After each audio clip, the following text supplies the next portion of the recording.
And professional wrestler and cultural icon Hulk Hogan has died at the age of 71 of cardiac arrest in his home in Florida. Joining us now live for commentary from his home in Florida is Mike Leon, NTD News contributor and the host of the Can We Please Talk podcast. Mike, it's great to see you as always. And Hulk Hogan, of course, rose to fame during the rise and the height of professional wrestling in the late 80s. But really, Hogan became so culturally recognizable that he seemed to have transcended why he became famous in the first place. So what are your impressions when you think of Hulk Hogan, Mike? Yeah, Kerry, great point. First off, good morning. Good to see you. Rest in peace to Hulk Hogan. You never want to see one of your childhood heroes, pass away. And for me and any other wrestling kid that's out there in the 80s growing up watching Saturday Morning and watching the WWF at the time before they converted the name over to WWE, you always saw Hulk Hogan, Macho Man Randy Savage, Ultimate Warrior, Andre the Giant, who he's body slamming here in WrestleMania.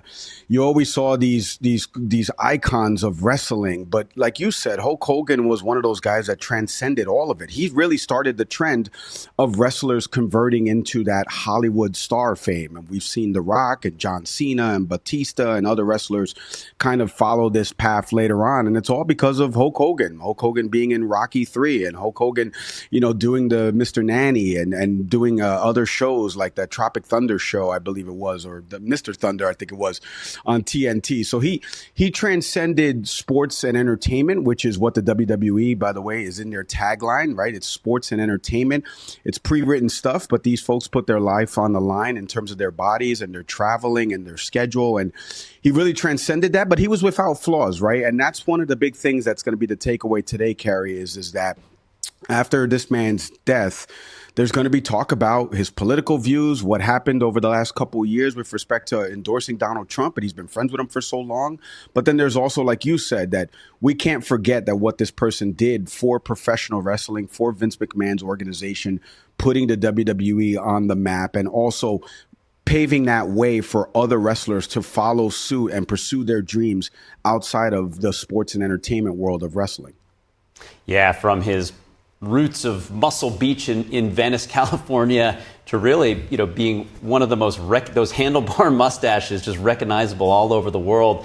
And I'm right there with you, Mike. I remember in the late 80s being in 4th or 5th grade, WrestleMania 3. I hope they can cue up that body slam heard around the world that they just played. But, he picked up a 7'4", 525-pound Andre the Giant, who was equally recognizable. And the two of them just seemed to take wrestling to every corner of the world. And he finished off with that leg drop for the win. What do you remember? What sticks out for you? It was almost like these choreographed soap operas that somehow, started out, regionally. And as you said, the WWF turned WWE just becomes, just every kid is watching it. And it's, I think they drew over 30 million people for that rematch of Andre the Giant. So what do you remember from the 80s? Yeah, I'm a little bit more connected to it, Kerry, because obviously, watching as a kid. But then after I got older and went to college, broadcasting school, I got to work at HBO and HBO did some documentaries. We did the Andre the Giant documentary at the time there. Hulk Hogan was part of that interview series. My buddy Jason Ayre was the director for that.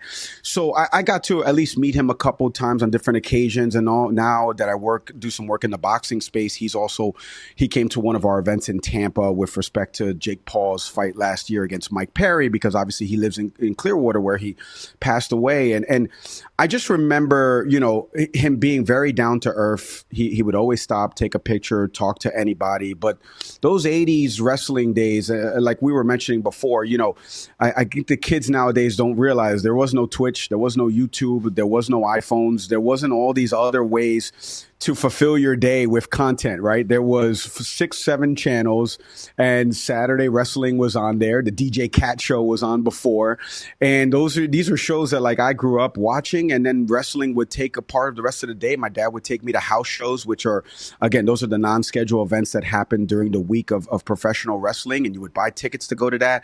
And then there was all of these other wrestling organizations that popped up, WCW, which was another wrestling organization that he ended up going to when he left Vince McMahon. But without getting into the wrestling nerdology here, Kerry, the man really put the sport of wrestling on the map in conjunction with a bunch of others. There's others that have transcended hip hop culture, like Ric Flair has with wrestlers, and now he's done that with hip hop references from Migos to Bad Bunny. He's been in music videos, so he really paved the way. Hulk Hogan was one of those true folks that he paved the way where you knew the mustache, you knew the 24-inch pythons, you knew the brother slogan, right? And you knew the say your prayers, eat your vitamins, and everybody amongst us. I was texting one of my friends, Carrie. I wasn't a Hulkamaniac. I was a big Ultimate Warrior guy, and I liked Macho Man, but still liked when Hogan would rip off the shirt and the antics of it. I think wrestling, people think that wrestling is this like fake thing. It's not fake. They're putting their bodies on the lines. One of my friends happened to be a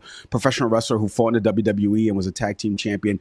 They're putting their bodies on the line. It is pre-written. Yes, and they work on the choreography, but these folks are putting their bodies on the line, the travel schedules, they're away from their family a lot of the times. We've seen a lot of wrestlers that have committed suicide because of this. And so Hogan was one of those folks that, transcended the sport, Kerry. And it's why I wanted to hop on a couple minutes today to kind of give him his just flowers. And I know people are going to bring up the political views.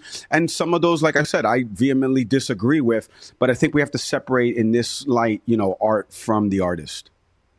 Absolutely. And as you say, someone who comes out and they're being authentic, and, half the country for MAGA, half the country not, but he was being always himself. And I'm so glad you mentioned that Andre the Giant documentary that your friend worked on, because, wow, it really takes you behind the scenes of what it's like for these guys. So great conversation. Really appreciate you joining us this morning to share your thoughts on Hulk Hogan. Mike Leon, the host of the Can We Please Talk podcast. Have a great weekend, Mike.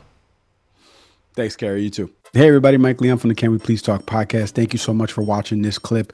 Do me a favor. Hit subscribe. Going to get more content from us over at Can We Please Talk.